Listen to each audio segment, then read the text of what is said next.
ছোটবেলার নানা বাড়ি। নানা বাড়ি সবার প্রিয় একটা জায়গা। বড় হতে গিয়ে ধীরে ধীরে জায়গাটার সঙ্গে দূরত্ব বেড়ে যায় কারো কারো। তবে ছোটবেলার অনেক স্মৃতি সেখানে জড়িয়ে থাকে। ছোটবেলায় আম্মু কবে নানা বাড়ি নিয়ে যাবেন গভীর আগ্রহে অপেক্ষা করতাম। কবে পরীক্ষা শেষ হবে, কবে বন্ধ হবে, সেই অপেক্ষায় প্রহর গুনতে থাকতাম। নানার বাড়ি মধুর হাড়ি। ছোটকালে নানার বাড়ি মানেই ছিল এক রূপকথার রাজ্য। নানার বাড়ি শুনলে আমরা কয়েক মিনিটের জুতা মোজা পরে কাপড় পরে রেডি হয়ে যেতাম। গাছপালায় ঘেরা এক স্বর্গপুরী।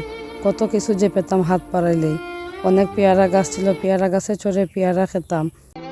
বাড়ি ভর্তি আম গাছ ছিল, লম্বা লাঠির আগা দ্বিগুণ করে তাতে আমের ডাল ফাঁসিয়ে আম পাড়া হতো। আম খেয়ে শেষ করা যেত না। বড় সড়ো 4টা বড়ই গাছও ছিল। তরতাজা দেশি বড়ই খেয়ে শেষ করতে পারতাম না। 2টা কাঁঠাল গাছও ছিল, কাঁঠাল গাছের অনেক কাঁঠালও খেয়েছি। আমার মনে পড়ে ছোটবেলায় একবার আমার নানা কিরা ক্ষেতও করেছিলেন। কিরা ক্ষেত থেকে নানার সাথে গিয়ে কিরা পেরে এনে অনেক কিরাও খেয়েছি। তারপরে অনেক ফল ফসল ছিল, তার কোনো হিসাবেই নেই। নানার বাড়ি একটা পুকুরও ছিল। আমরা ছোটবেলা নানার বাড়ি গেলে আমার নানি বড়শি নিয়ে পুকুরে গিয়ে অনেক মাছ ধরতেন। আমার সেই কথাটাও অনেক মনে পড়ে। বড়শি দিয়ে পুকুর থেকে মাছ ধরে এনে গরম গরম ভাতের সাথে মাছটা ভেজে খেতে অনেক ভালো লাগতো। নানির সাথে সাথে মাছটা ভেজে আমাদেরকে গরম ভাত দিয়ে খেতে দিতেন। বড় হওয়ার সাথে সাথে এবং সময়ের সাথে সাথে সব কিছুর জন্য কোথায় হারিয়ে গেছে। নানা নানু বেঁচে থাকা পর্যন্তই নানা বাড়ি সুন্দর। ছোটবেলায় নানাকে হারিয়েছি, দাদা দাদিকে দেখি নাই। নানির আদর পাইয়েছিলাম, তারপর নানিও চলে গেছেন আজকে 6 দিন ধরে। অনেক ভালোবাসতেন নানি আমাদেরকে। আল্লাহ তাআলা আমার দাদা দাদি এবং নানা সবাইকে বেহেশত নসিব করুন। আমাদের জীবনে এমন কিছু মানুষ থাকেন যারা নিঃস্বার্থ ভালোবাসায় আমাদের হৃদয় পূর্ণ করে রাখেন। আমার নানু ছিলেন তেমনই একজন। তার স্নেহ মাখা স্পর্শ, মিষ্টি হাসি আর জ্ঞান গর্ব কথাগুলো আজও আমার কানে বাজে। আজ তিনি আমাদের মাঝে নেই। এই শূন্যতা ভাষায় প্রকাশ করা কঠিন।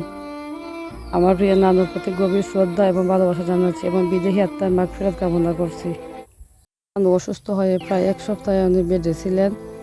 আর আমার আম্মু আমার নানুকে নিয়ে দৌড়াদৌড়ি করতে করতে আমার আম্মু অসুস্থ হয়ে পড়েন। আমরা গতকাল নানু বাড়ি থেকে চলে আসছি। জানি না আর কবে নানা বাড়ি যাওয়া হবে। কারণ নানা না থাকলে নানা বাড়ির আদর ভালোবাসাটা আগের মতো থাকে না। মামা মামিটা যতই আদর করেন না কেন, নানাদের মতো তো আর কেউ হয় না।